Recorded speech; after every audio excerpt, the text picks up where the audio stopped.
माननीय सदस्य श्री राजेश वर्मा जी। धन्यवाद सभापति महोदया।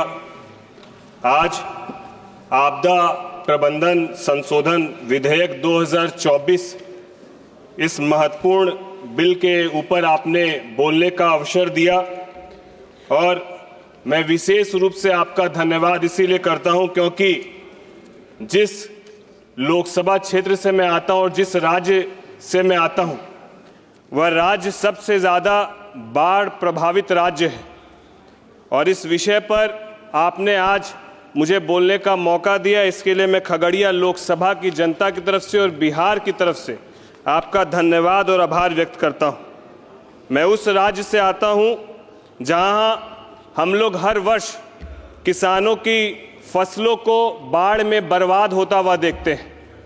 मैं उस खगड़िया लोकसभा से आता हूं जहां प्रत्येक वर्ष हम लोग देखते हैं किस तरीके से एक एक रुपया जोड़कर एक परिवार अपना मकान बनाता है और अपने आंखों के सामने ही उस मकान को ढहते हुए देखता है। मैं उस लोकसभा क्षेत्र से आता हूं।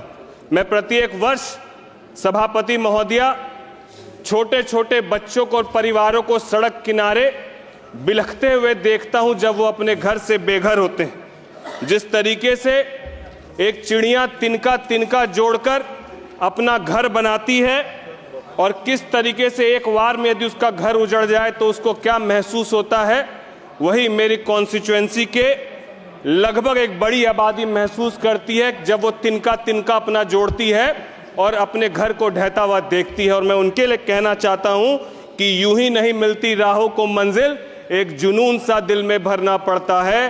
पूछा चिड़िया से कैसे बना आशियाना, बोली भरनी पड़ती है उड़ान बार बार, तिनका तिनका उठाना पड़ता है, तिनका तिनका उठाना पड़ता है। सभापति महोदया, राज्य सरकार लगभग 1000 करोड़ रुपया प्रति वर्ष बाढ़ में सहायता के लिए पूरे बिहार में खर्च करती है, लेकिन वो सहायता मात्र है।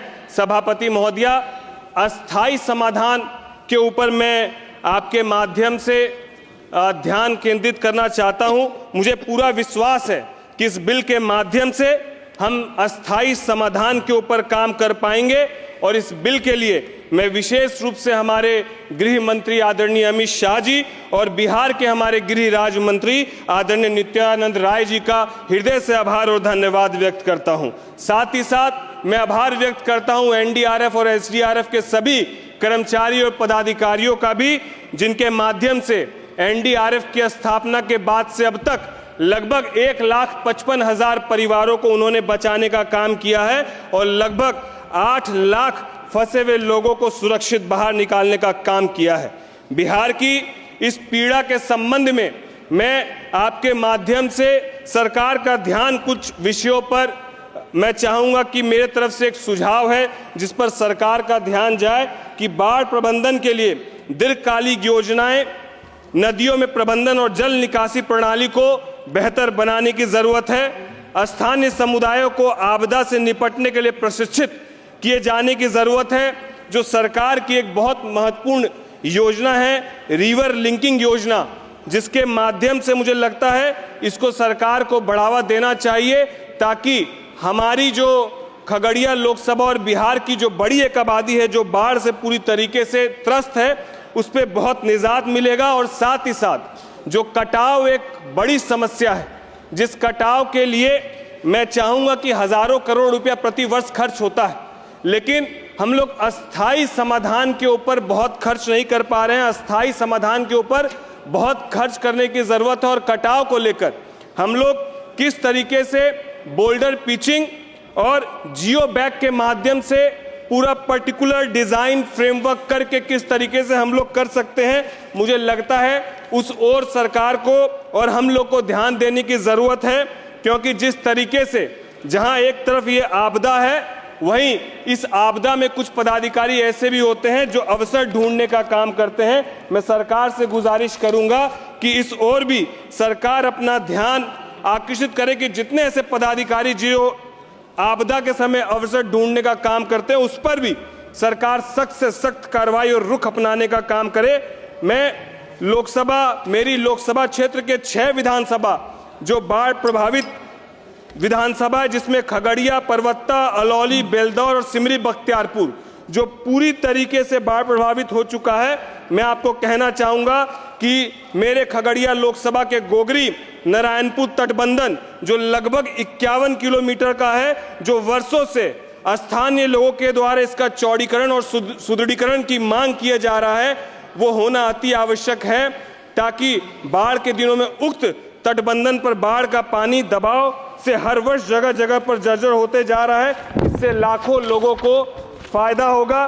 साथ ही साथ लोकसभा क्षेत्र के नया गांव के वीरपुर टोला में मुरादाबाद, विष्णुपुर, माधवपुर होते हुए आश्रम टोला गोगरी तक रिंग बांध के निर्माण के विषय पर भी सरकार का मैं ध्यान केंद्रित करना चाहूंगा।